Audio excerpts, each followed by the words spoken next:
que nos grabe, porque de los buenazos vamos a los buenérrimos, buenérrimos. Vamos ahora con nuestros queridos compañeros Paco Cruz y Jaime Hernández, aquí en Sin Censura, para el análisis de lo último, queridos compañeros. Hoy, vaya que hay situaciones interesantes que hay que comentar.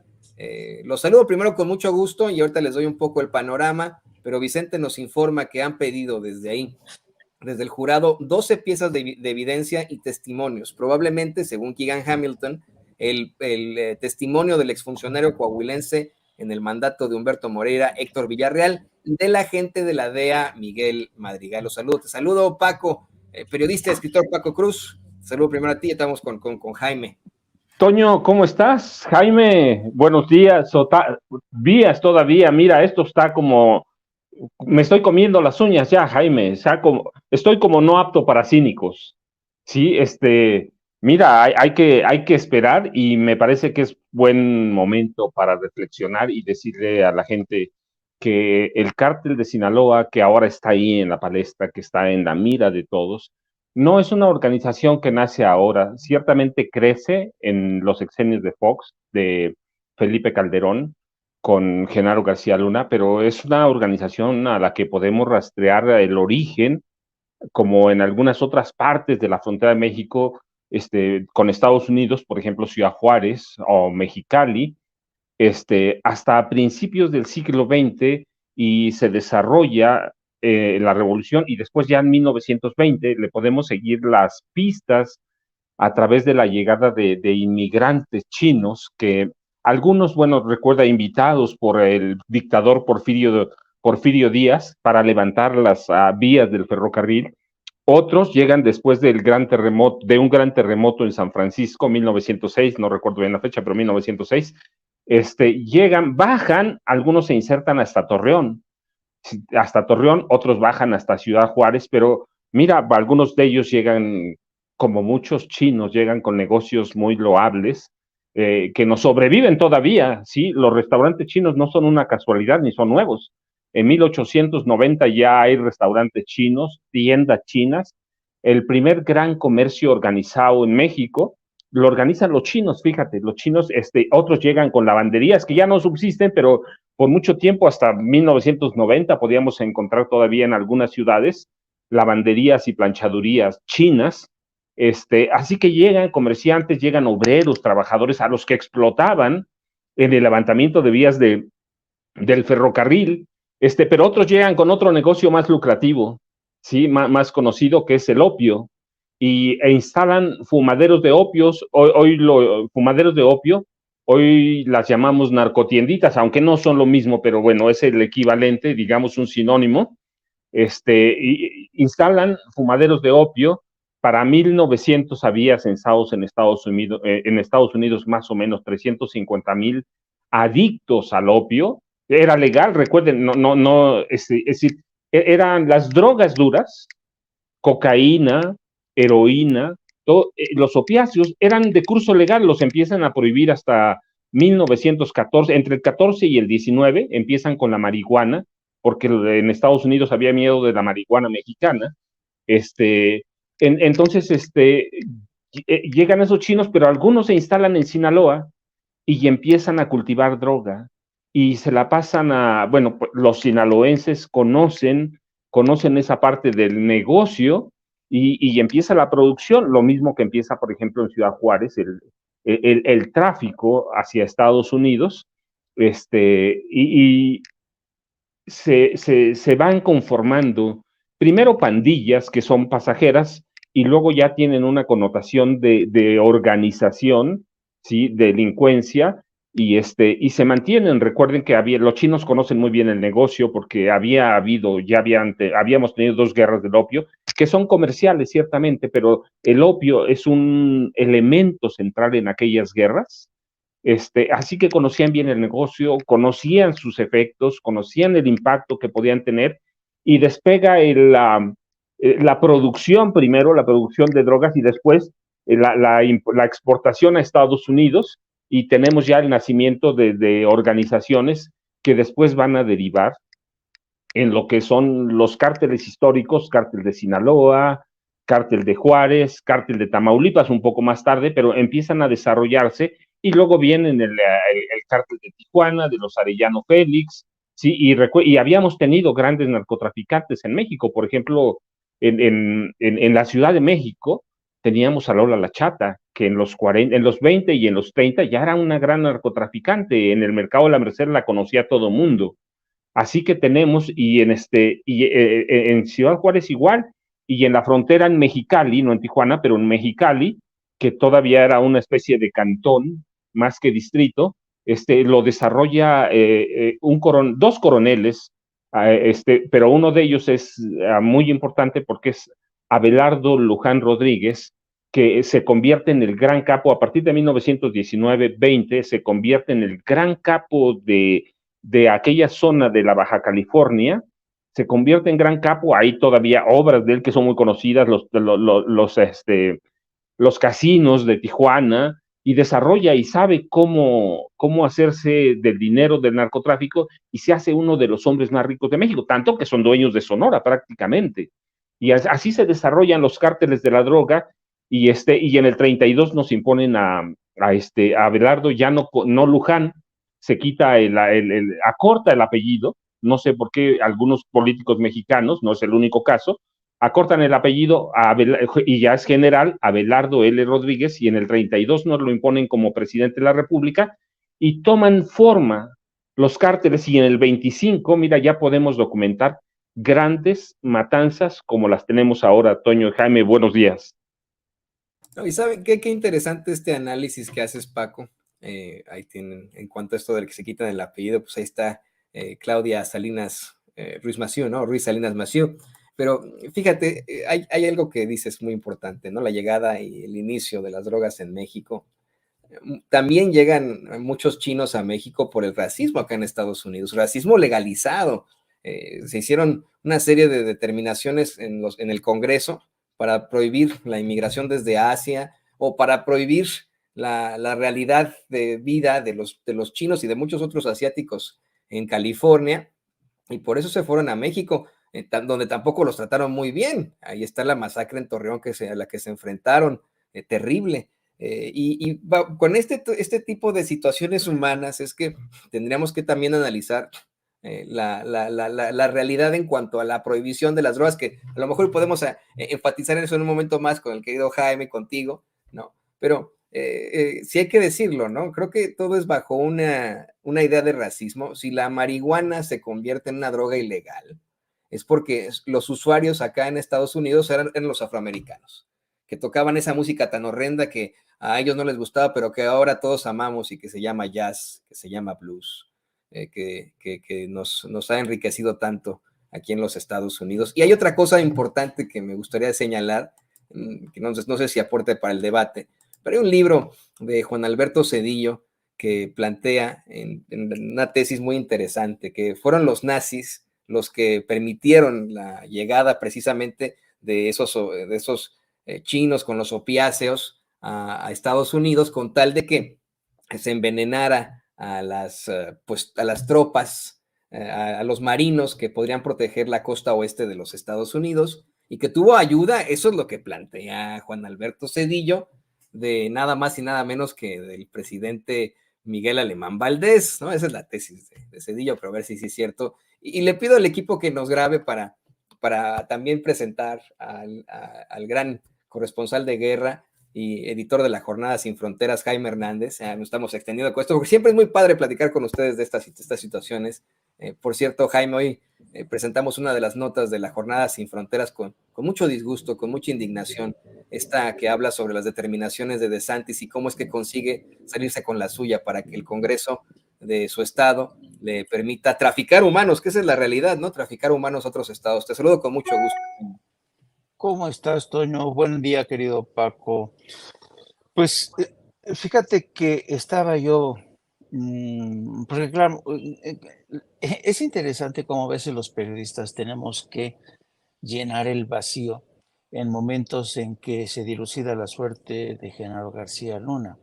La información que va saliendo cuentagotas mientras esperamos sobre qué pruebas han pedido los 12 miembros del jurado, qué puede pasar, el estado de ánimo de Genaro García Luna y de su esposa, la actitud de los fiscales y del abogado César de Castro.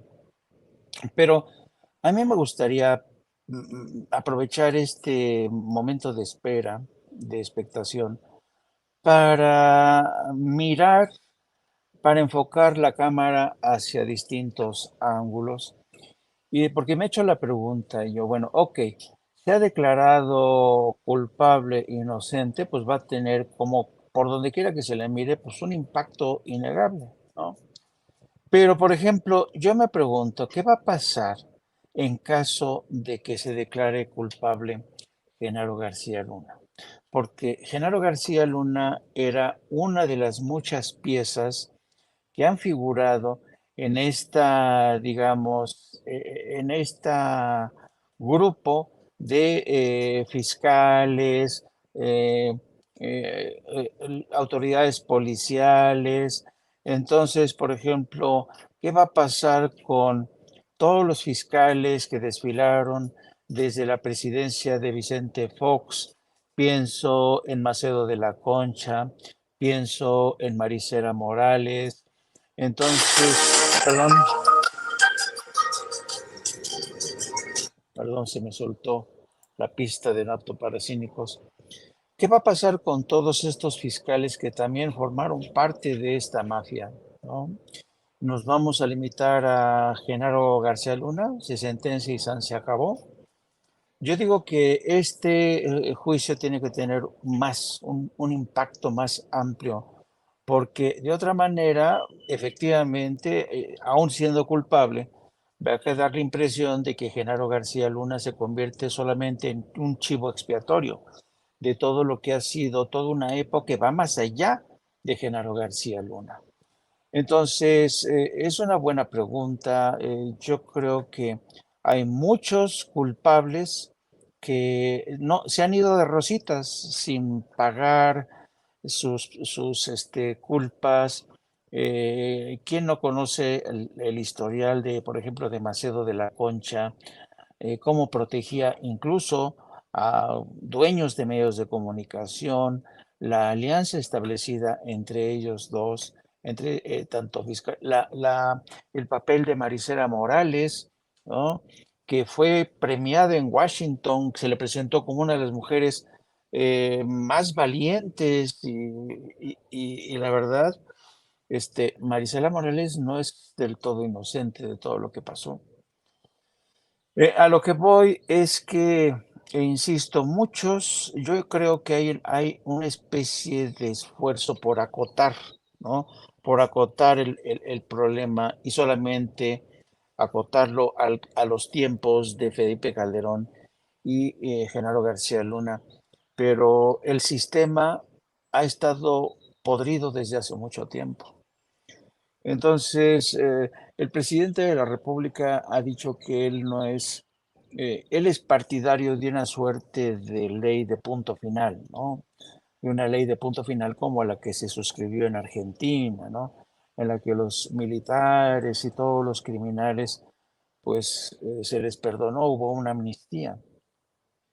Y sin embargo, a pesar de esa ley de punto final, Argentina ha tenido serias dificultades para avanzar como democracia. Las intentonas golpistas de los carapintadas, que a mí me tocó cubrir, sabes, la tentación fascista, la derecha que es tremenda y que sigue ahí incrustada. Entonces, yo no sé si realmente sea hora de iniciar una cacería de brujas contra toda esta gente que participó en el crimen organizado de distintas formas. Lo que sí creo es que tiene que haber una revisión a profundidad una limpieza, empezando por el aparato judicial que se dio de baja durante mucho tiempo y todavía encuentro yo incluso resistencia de muchos a aceptar que México se convirtió en un narcoestado. Y Estados Unidos, que le fascina jugar con ese término de narcoestado, pero que ellos mismos participan de esa economía a escala impresionante, porque la banca de Estados Unidos es la principal responsable del lavado de dinero, son los que han creado toda esta red de, de paraísos fiscales donde esconder los dineros. Son un sistema judicial bastante permisivo que permite a los delincuentes, a los criminales, convertirse en testigos protegidos para no terminar en el bote. Yo he dicho que en Estados Unidos, a pesar de que existe una ley, el Acta contra el Lavado del Dinero de 1986, a la fecha no vas a encontrar ni un solo director o presidente de una banca que esté en la cárcel por el delito de lavado de dinero, porque siempre llegan a un acuerdo. Y a mí realmente creo que el presidente de la República tuvo hoy razón, porque tal pareciera que el cáncer de esta enfermedad del narcotráfico empieza en la frontera sur de Estados Unidos. Y esto no es así. Esto no es así. Y yo creo que el caso de Genaro García Luna es un ejemplo, porque hemos dicho que a pesar de que la DEA sabía hace más de 10 años de las andanzas de de Genaro García Luna, el Departamento de Justicia no quiso actuar, sino hasta tener el testimonio de Jesús el Rey Zambada en el juicio contra el Joaquín el Chapo Guzmán. Entonces, ha habido, sabes, un juego perverso de Estados Unidos para que nosotros nos convirtamos en una suerte de devoradores de pecados, ¿no? Nosotros hemos devorado todos los pecados de Estados Unidos. Nosotros hemos sido responsables de toda esta crisis, pero ¿y qué pasa con los laboratorios farmacéuticos?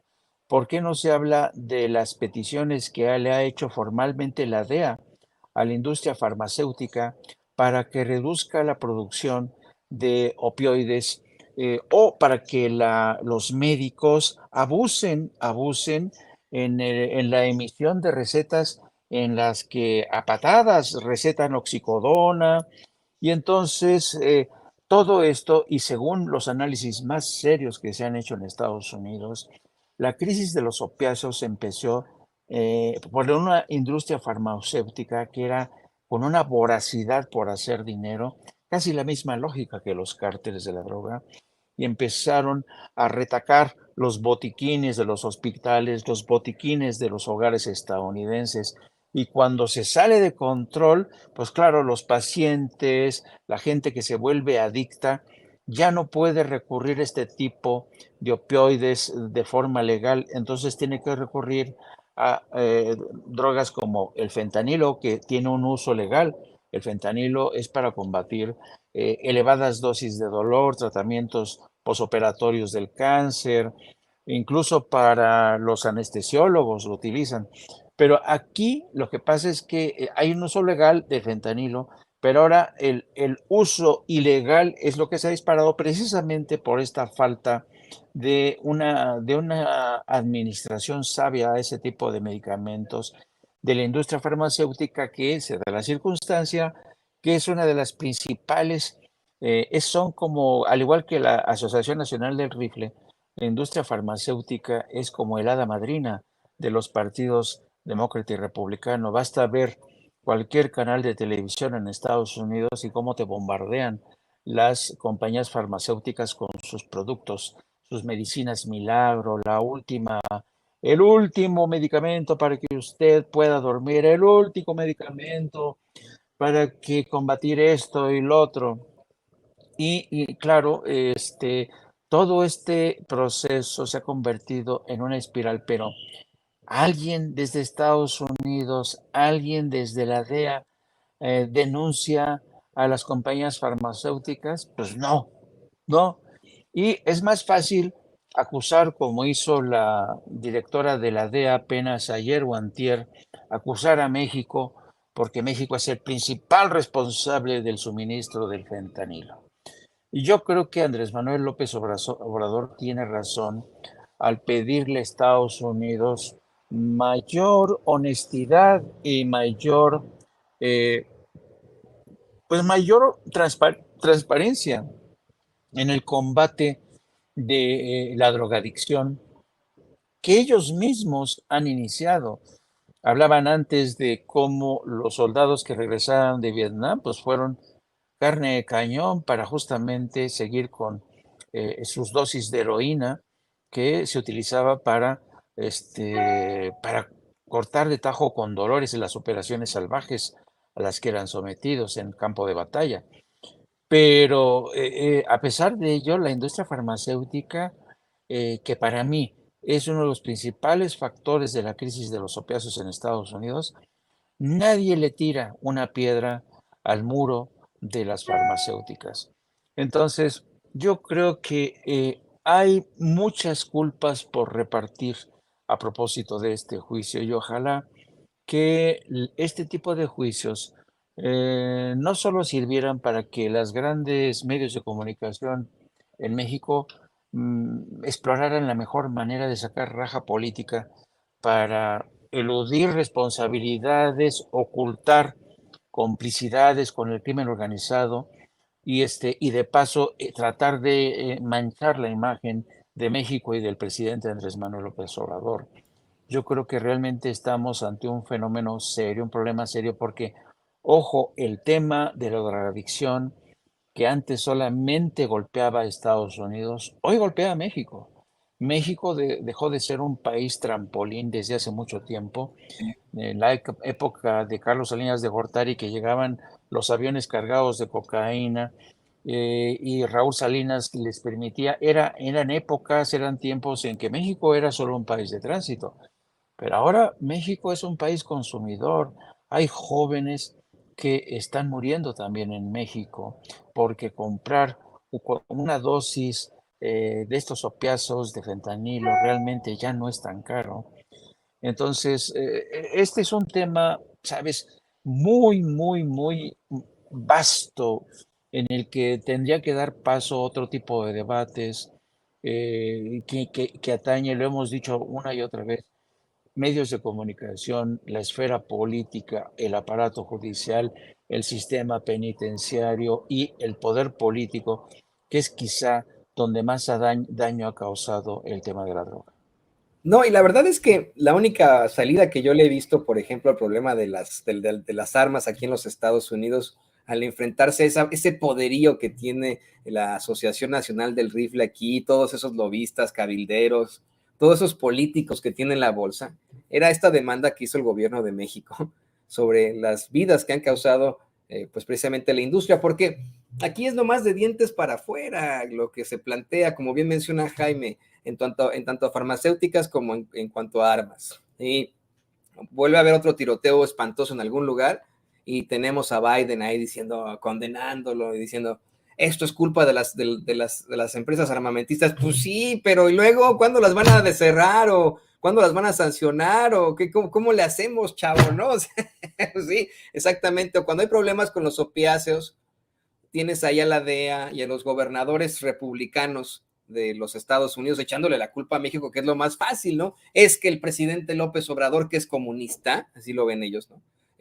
Está dejando pasar todas las drogas y es su culpa que estén envenenando a nuestra juventud aquí en los Estados Unidos. Pues no, hay que tomar una serie de responsabilidades y le pido al equipo que nos grabe para precisamente hablar de eso, de ese juego perverso aquí en los Estados Unidos en cuanto a las declaraciones. Hay muchas cosas que no quedan claras, Paco, muchas cosas que no quedan claras y que ha planteado Jaime con mucha fuerza. El actuar de la fiscalía, muchas pruebas que se quedaron sobre la mesa, la llamada bala de plata que nunca sacaron. Yo me quedé con un muy mal sabor de boca, puesto que hemos revisado como periodistas ustedes, tú Paco, tú Jaime, muchos periodistas hemos revisado este caso durante décadas, ¿no? O sea, ya vamos años leyendo libros, revisando declaraciones, revisando pruebas, etcétera, etcétera, etcétera. Tú has publicado libros sobre el caso y estás convencido con las pruebas que has obtenido de obviamente la vinculación que tuvo García Luna con el crimen organizado, ¿no? Hay pruebas Y la pregunta que me salta en estos momentos a mí es, ¿por qué chingados, y disculpen usted que sea usted que sea tan vulgar, ¿por qué chingados no sacaron las disquefotos que tenían? ¿Por qué chingados no sacaron los 3 videos que Olga Warnat aseguró vio, en donde García Luna, dice Olga Warnat, hablaba de Felipe Calderón con una bola de criminales y le pedía precisamente a jefes del crimen organizado dinero? ¿Dónde están esos videos? ¿Por qué fueron solamente testimoniales? Sí que bueno que Sarita Comatiredi sea muy buena fiscal y todo, pero ¿por qué asume la fiscalía? ¿Por qué asume el Departamento de Justicia? ¿Por qué asume el gobierno de los Estados Unidos que basta con los testimoniales? ¿No sería mejor presentar toda la información como se debe? ¿No sería mejor pues decir, a ver, aquí están los testimonios, pero aquí están los videos y aquí están las fotos? Yo imagino que si ese fuera el caso, Paco, no tendríamos a un jurado en estos momentos exigiendo más pruebas, no llegando a un acuerdo, cuando para muchos de nosotros es más que evidente la culpabilidad de este sujeto. No, Toño, mira, primero, Jaime y yo partimos de lo mismo, hacer una revisión del pasado. Yo parto de la revisión de la formación de cárteles, y cómo llegamos hasta aquí, y nos vamos a enterar de cosas muy desagradables que tienen su origen, una parte en los militares, en las altas cúpulas, y la otra en la presidencia de la República, y ahí llevas a todo lo demás, ¿sí?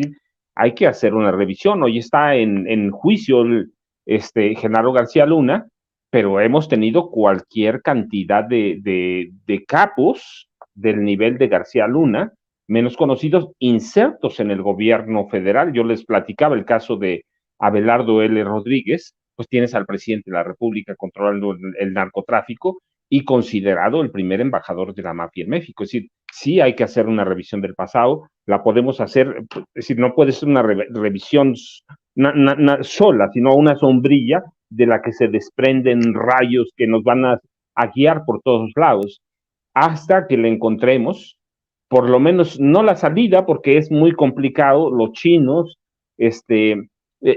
los sudamericanos han encontrado que es muy complicado. Sí, mientras tengamos una sociedad en Estados Unidos de consumo como la tenemos, va a ser muy complicado, pero sí podemos partir de bases sólidas para encontrar o buscar las raíces podridas del fenómeno, y todo va a ser desagradable porque nos va a llevar, sí, a gobernadores, diputados, senadores, y vamos a entender que los capos solo son una parte alterna, son los gerentes, una especie de gerentes del crimen organizado, no solo narcotráfico, ¿no? Son una especie de gerentes que cuidan el negocio a personas que controlan la vida política de este país. Y vamos a concluir eso, que nacemos o vivimos en un país que tiene raíces podridas y que si no las arrancamos de raíz, empezando, por ejemplo, con un juicio a un expresidente o dos, o a un personaje de la altura de Genaro García Luna y algunos otros fiscales, exprocuradores, como los quieran llamar, si no le entramos ahí, pues el problema va a ser solo resuelto como un maquillaje, así que no vamos a encontrar la salida, y dentro de 10 años o 15 o 20 vamos a estar platicando lo mismo, o quienes nos sucedan van a platicar lo mismo. ¿Por qué no hicieron nada? ¿Por qué no hicieron esto? Así que hay que buscarle las raíces a todo, un lado por el gobierno, el otro lado por la iniciativa privada, las farmacéuticas, el otro lado, ¿por qué? Por los funcionarios de gobierno y por la cúpula militar. Así que es una revisión del pasado. Cada quien tiene una partecita, y esa partecita la tiene que reconstruir el gobierno. Yo en ocasiones, mira, cuando salió mi primer libro, yo recuerdo que 2 subprocuradores me preguntaban, pero ¿cómo obtuviste estos datos? Y yo digo, no puede ser. No puede ser que tengamos en la Procuraduría gente que no conozca la historia del narcotráfico, cuando este país está bañado en narcotráfico. Pero así es. Es decir, parte del problema crece, sí, por la impunidad, eso es cierto. Eso no hay duda. Cuando Adolfo Ruiz Cortines decide perdonar a todo el equipo alemanista que venía con acusaciones serias de corrupción, de enriquecimiento ilícito, de manejo del narcotráfico, del manejo de una policía política para usos privados, y él decide, el mismo presidente Ruiz Cortines lo denuncia primero en la campaña, después en la toma de posesión, incluso decreta algunas leyes para combatirlo, pero la verdad es que nunca se aplican. Y nace que la impunidad. Entonces, pero te decía, mientras tengamos funcionarios que no conozcan el pasado y que no se atrevan a hacer una revisión y tengamos autoridades que no se atrevan a juzgar, tenemos un poder judicial que está echado a perder desde siempre.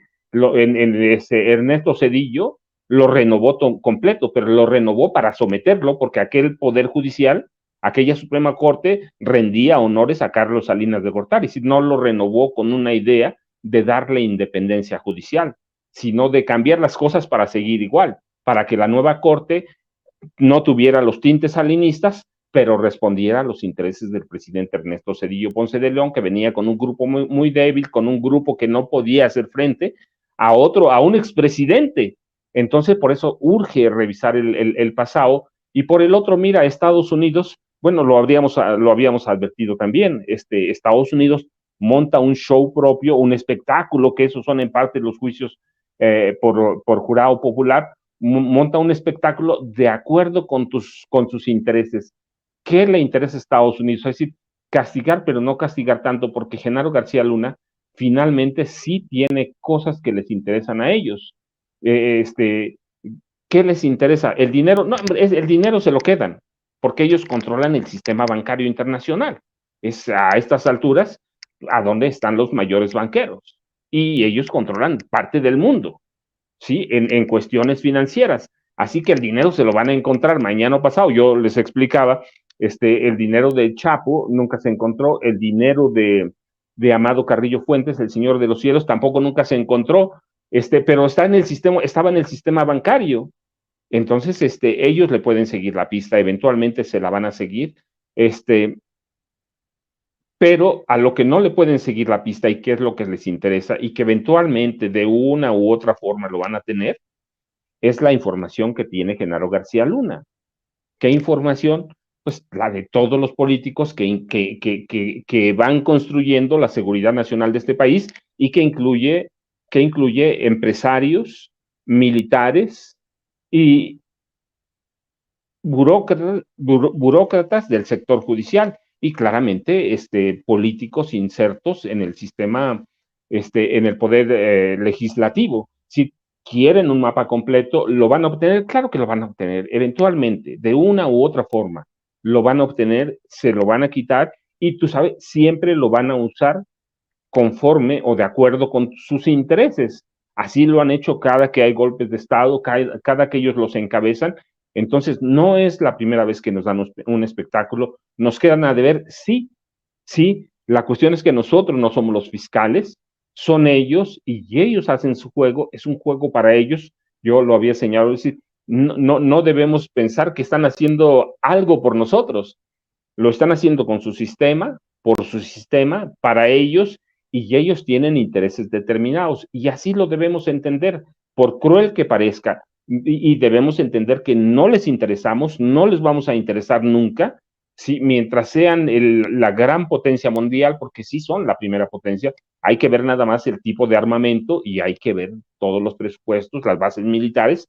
Entonces, mientras ellos sean la potencia, sean el imperio del mundo, ¿sí?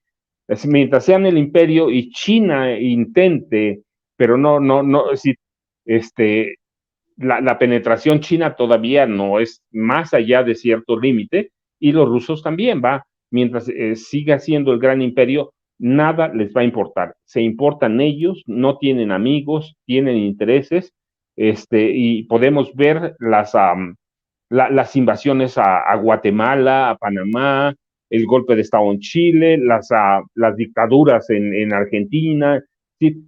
Las nuevas bases que permitieron los gobiernos colombianos antes de Petro, hay que ver cuántas bases está, es decir, mientras sea Estados Unidos ese gran imperio, nosotros no vamos a contar, por lo tanto tenemos que contar nuestra propia historia, tener que hacer nuestras propias investigaciones y exigir que aquí los gobiernos tomen sus propias medidas, que son las que nos afectan a nosotros, por más que estemos sujetos a Estados Unidos. Yo recuerdo, mira, cuando vivía en Ciudad Juárez, comprar un arma en Estados Unidos, ahí en El Paso, que es nada más divide el puente en la avenida Juárez, lo divide, comprabas un arma por $50 y la cruzabas y ya no pasaba nada. Pues hoy sigue lo mismo, aunque haya un poquito más de requisitos, sigue lo mismo en Ciudad Juárez y lo mismo es en Tijuana y a cada parte de la frontera que vayas, a Nuevo Laredo, a donde vayas.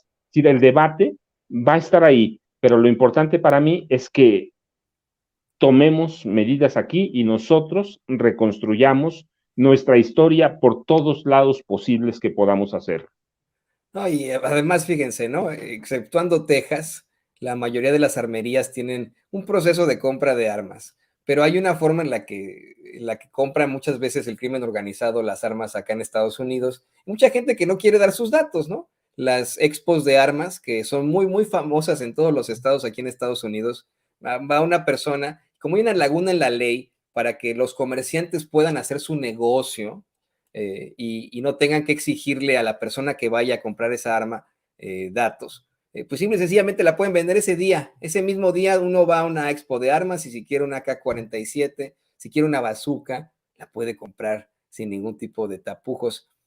Esto que nos dices, Paco, es terrible, ¿no? Que tenemos que estarnos sujetando a lo que se plantea aquí en los Estados Unidos en cuanto a vamos, a las determinaciones. Y lo estamos viendo con este juicio, con el juicio de Genaro García Luna, en el que efectivamente tenemos a dos estadounidenses que seguro, a lo mejor en la vida habían escuchado de lo mucho que se sufre en México, que seguramente tenían la idea de Spiri González en México y San se acabó, ¿no? Esa como la que siempre nos están pintando de la forma más desafortunada.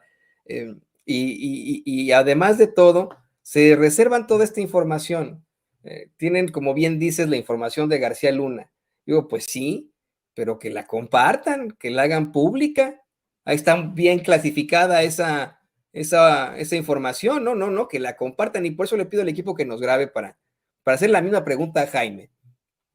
¿Dónde están esas pruebas de las que se hablaban? ¿Dónde están las fotos? ¿Dónde están los grandes documentos? ¿Dónde están los videos que Olga Warnat asegura? Yo le creo a Olga Warnat, me parece que es una gran periodista, también utiliza siempre su rigor periodístico. Ella asegura una y otra vez que ella vio 3 videos en los que aparece Genaro García Luna hablando de Felipe Calderón con narcotraficantes y pidiendo, solicitando, exigiendo dinero a esos narcotraficantes a nombre de su jefe, Felipe Calderón. ¿Qué opinas de esto, Jaime? ¿Dónde están esas pruebas? ¿Por qué no las presentó Sarita Comatiredi? Pues mira, es que yo creo que hay que partir del hecho de que, y lo ha hecho Vicente a la hora de hacer un comparativo entre enjuiciar al Chapo Guzmán y enjuiciar a un personaje como Genaro García Luna. Genaro García Luna fue un hombre educado en la cultura de la inteligencia, ¿no? Sabía muy bien cómo conseguir pruebas, sabía muy bien, por ejemplo, durante la época de Enrique Peña Nieto, todo el aparato y también de Felipe Calderón, el aparato de inteligencia solía grabar, espiar, pero por eso mismo ellos que eran los espías profesionales, sabían que un día se les iba a descubrir y yo creo que ha habido una obsesión por parte de Genaro García Luna por no dejar rastro de ningún tipo. Esa es una realidad, por eso es tan difícil.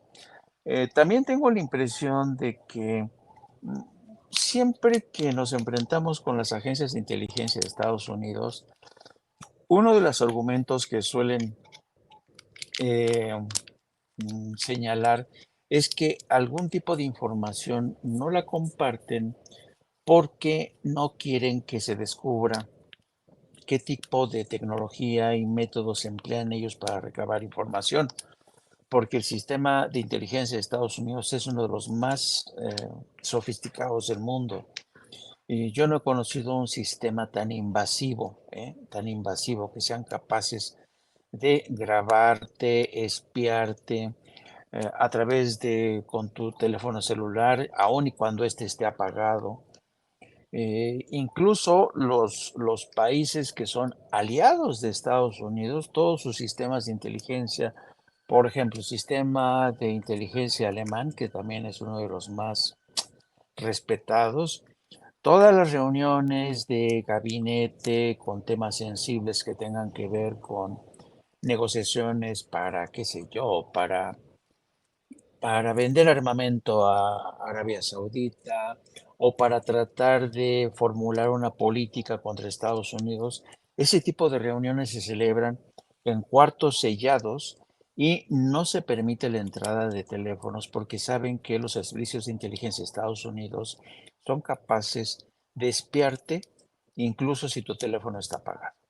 Entonces, Estados Unidos tiene un sistema que ya desde cuando se descubrió cómo espiaban a Peña Nieto, cómo espiaban a todo el mundo. Entonces, tú imagínate que Estados Unidos tiene una larga lista de informaciones que estén relacionadas con la participación de Felipe Calderón en el narco, todo esto, estoy seguro que lo tienen, porque tienen un sistema que hace un barrido impresionante, saben por dónde se meten y manejan los dineros. Lo que pasa es que yo a veces tengo la impresión de que Estados Unidos no comparte esta información porque se metería en serios problemas, ¿no? Porque todos los países, y como ocurrió, por ejemplo, cuando se descubrió que estaban espiando a Angela Merkel, Angela Merkel les armó un pancho, les montó un pancho, porque estaban espiándola a través de su teléfono celular.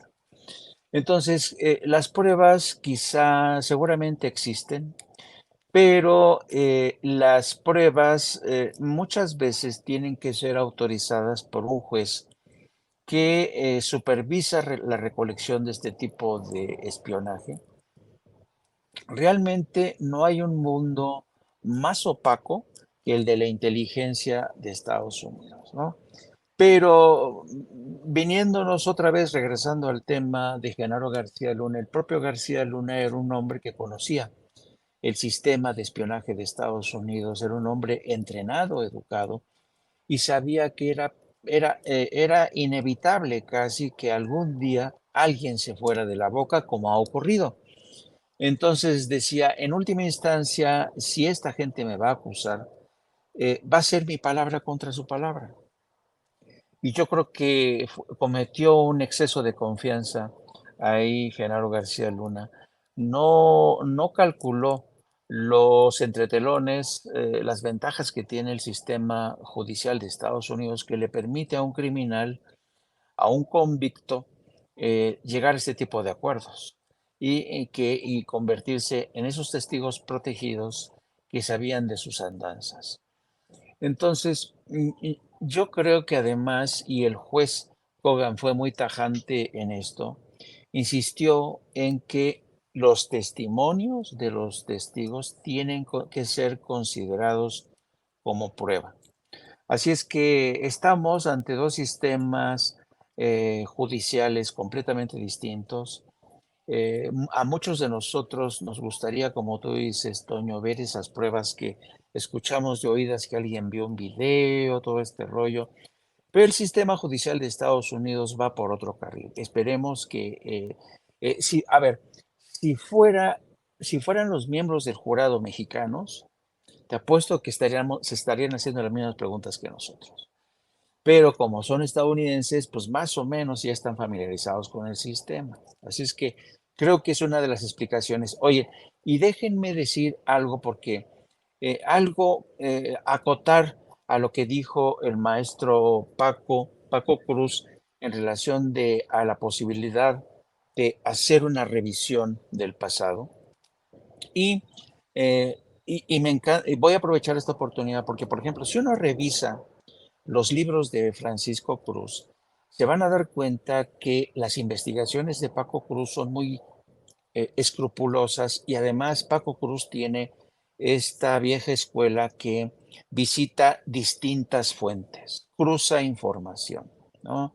Recaba información, la cruza con testimonios, etcétera, etcétera. De ahí el valor que yo encuentro en los libros de Paco Cruz. Bueno, pero desafortunadamente, no todos los libros que se han escrito sobre el narco y el pasado y todo este rollo tienen, cumplen con estas características. y, por ejemplo, la mayoría de los libros, no voy a decir los nombres, pero supongo que ya se van a dar una idea, son libros con una narrativa, por decirlo así, pilotada desde fuentes oficiales. Y estas fuentes oficiales pueden ser agentes de la DEA, exagentes de la DEA, fuentes militares en México, ¿eh? Políticos que quieren quedar bien, que quieren que sus versiones, su narrativa quede ahí. Pero es una narrativa incompleta, completamente incompleta. La mayoría de los libros que se han escrito y que han sido éxitos de ventas sobre el mundo de la droga contienen una narrativa pilotada. Muchos, por ejemplo, yo conozco varios libros que contienen las versiones que despepitan agentes en activos o retirados de la DEA, que evidentemente no te van a hablar de las muchas contradicciones de la DEA, de los problemas que tienen algunos agentes que son corruptos, ¿me entiendes? Y de tal suerte que en muchas ocasiones la información que tenemos de lo que es el narco, y cuando las fuentes son de la DEA o de los militares, la película es completamente incompleta. Entonces, hemos tenido una narrativa incompleta que a México lo ha pintado en negro. Nosotros somos el paraíso de los demonios, nosotros somos el paraíso de los corruptos y en cambio Estados Unidos es el paraíso de los agentes honestos, valientes, que son casi casi como Superman. Entonces yo creo que si se va a hacer una revisión de ese pasado, pues habrá que hacerlo al estilo de la vieja escuela, cruzando información, porque una sola fuente o dos que permitan pilotar un libro, es por ejemplo el libro, para ponerles un ejemplo claro, El Rey del Cash, de Elena Chávez, ¿no? Que lo hizo en colaboración con Anabel Hernández. Es Libelo. decir, exactamente un libelo, pero es pilotado por la narrativa de una mujer pero ese libro le ha dado dinero a esta mujer y este libro simple y sencillamente se ha sido creado para golpear a todos, a quienes son incapaces de ver el paisaje completo, ¿no? Claro, una rápida revisión de este libro te das cuenta que es una porquería, ¿no? Es una porquería. Pero solamente quería hacer ese apunte. Yo no sé si el maestro Paco esté de acuerdo o no con este comentario al calce. Eh, pues Paco, y de hecho, exactamente, que le pido al equipo que nos grabe. No sé si gustas también concluir con esto y aprovechar para agradecerles a los dos por una vez más un análisis muy, muy, muy completo, muy enriquecedor aquí en Sin Censura. Vamos, siempre fue muy interesante conocer desde los inicios hasta cómo es que no podemos olvidar que este imperio de García Luna no solamente se forma con Calderón, o el imperio de las drogas no se crea con Calderón, que viene de mucho antes. Paco, te escuchamos. No, sí, yo estoy de acuerdo con Jaime. Sí, tenemos que desechar todo eso que es dirigido, que es dictado desde las oficinas de alguna dependencia, cualquiera, la DEA, la Procuraduría General de la República, la CNDH, cualquiera, la Presidencia de la República. No, tenemos que hacer una revisión en serio, ¿sí? Sentarnos y decir, esto no sirve, es basura.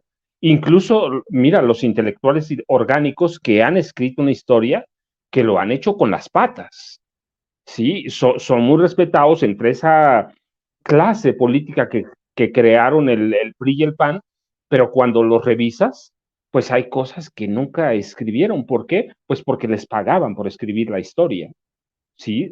Pues algunos escriben muy bonito, tienen unas prosas impresionantes, pero entre eso y ser bueno es distinto. Sí, entre eso y que digan la verdad también es distinto. No, sí tienes tu razón, Jaime. Tenemos que desechar cualquier cantidad de libros y pararnos aquí. Cometieron todos estos errores, nos pintaron un mundo muy bonito o su historia, porque esa fue la que les pagaron.